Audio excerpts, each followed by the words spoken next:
Liberté, peut-être l'élément dont on use et abuse le plus. C'est lui qu'on a le plus déformé et avili. Il est placé en tête du triptyque de la devise républicaine. Il se voit inlassablement décliner de toutes les manières possibles jusqu'à devenir une abstraction hors sol, désincarnée et même délétère. Liberté d'expression, mais dans certaines limites. Liberté d'association, sous certaines conditions. Liberté de manifester, mais pas exactement la même pour tous.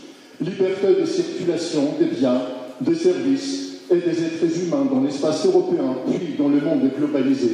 Liberté d'avortement illimité. Liberté de dénaturer le mariage. Liberté pour tout un chacun d'élire domicile auprès des Français malgré leur gré.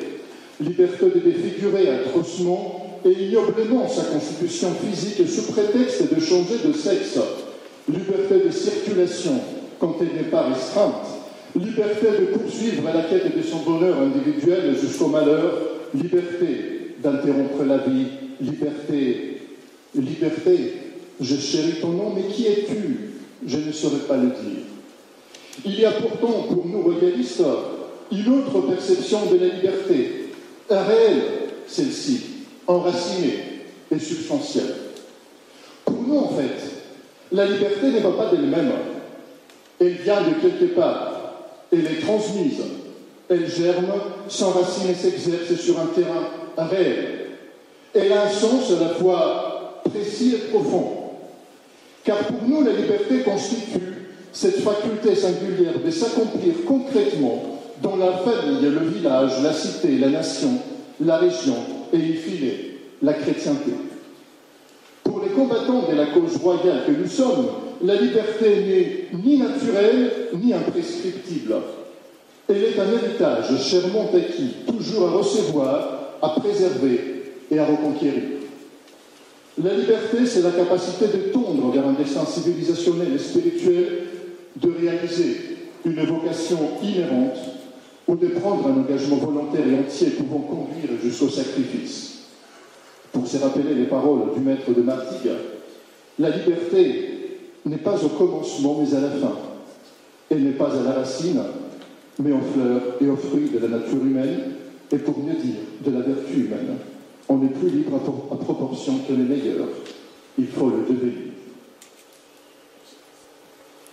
Mais la liberté est inconcevable sans cette procession de la loi divine qui réunit, sans les confondre, l'autoritas et la potestas, dans ce que l'on appelle la souveraineté, et que seule la monarchie royale peut incarner, défendre face aux puissances et aux tourbillons de la division, de la dissolution et de la subversion.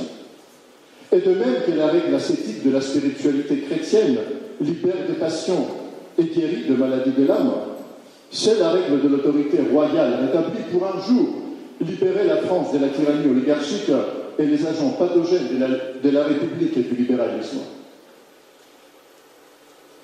L'absence d'autorité supérieure fondée sur le principe monarchique, loin d'assurer la liberté et la souveraineté populaire, elle est en réalité un handicap livrant le peuple de France à des groupes d'intérêts multiples, à d'innombrables prédateurs attaquant et dévorant le corps national aussi bien par le haut que par le bas.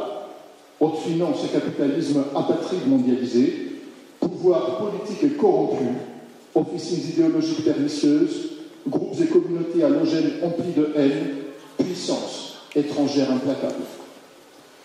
Les libertés abstraites et contradictoires qui s'accumulent sont autant de chaînes attachant la France et son peuple sur un lit Procus que la République n'a de cesse d'utiliser pour mieux détruire et dont la sinistre guillotine n'avait été que la première matérialisation concrète. D'autres suivront. La République qui a prétendu avoir aboli les contraintes d'une société organique et traditionnelle, vue comme d'ignobles vestiges d'une féodalité et d'un ancien régime négativement fantasmé, est aujourd'hui le fief des factions politiques qui écartèlent la volonté populaire. Et la liberté de choix politique lors des élections n'est en réalité la plupart du temps que l'imposition des choix et d'options préétablies. Car les idées et les principes délétères de la République ont fait oublier la grande leçon que la souveraineté n'est ni abstraite, ni divisible. Les lois et le marché sont les deux piliers des libertés et des droits dans une soi-disant démocratie libérale. Piliers bien vacillants, car les lois libérales sont aussi fluides et incertaines que le fonctionnement du marché. Point de place ici pour la continuité, la tradition, ou les lois fondamentales gravées dans le marbre. C'est pourquoi leurs promesses de liberté sont aussi fausses que la souveraineté prétendument populaire que la République a fait semblant d'incarner. Concrètement, aujourd'hui, la liberté passe par le reforgement des l'unité française face à l'effacement de la France, la réaffirmation de la souveraineté face aux puissances mondialistes, la résurgence des communautés naturelles et enracinées, du pays réel en fait, face aux sociétés atomisées constituées d'individus déracinés, aliénés et manipulables. Bref, par le retour de la monarchie française sous une forme nouvelle, mais avec son fond, son âme éternelle, qui est aussi celle de la France. Comme avait écrit Jean Raspail, c'est l'âme qui sauve le peuple fort. Une monarchie hérissée de libertés concrètes qui ne s'accumuleront pas, mais existeront et s'exerceront de manière organique et naturelle. Depuis la liberté de naître, de s'accomplir par sa vocation, dans sa région, son village et sa cité, jusqu'à la liberté d'avoir un destin propre, destin français, tendant vers la grandeur de sa vie. Notre destin s'appelle liberté, et nous ne pouvons pas y accéder autrement que par la voie royale, une voie faite de prières, de combats et de sacrifices, mais au bout du chemin, les lys refleuriront.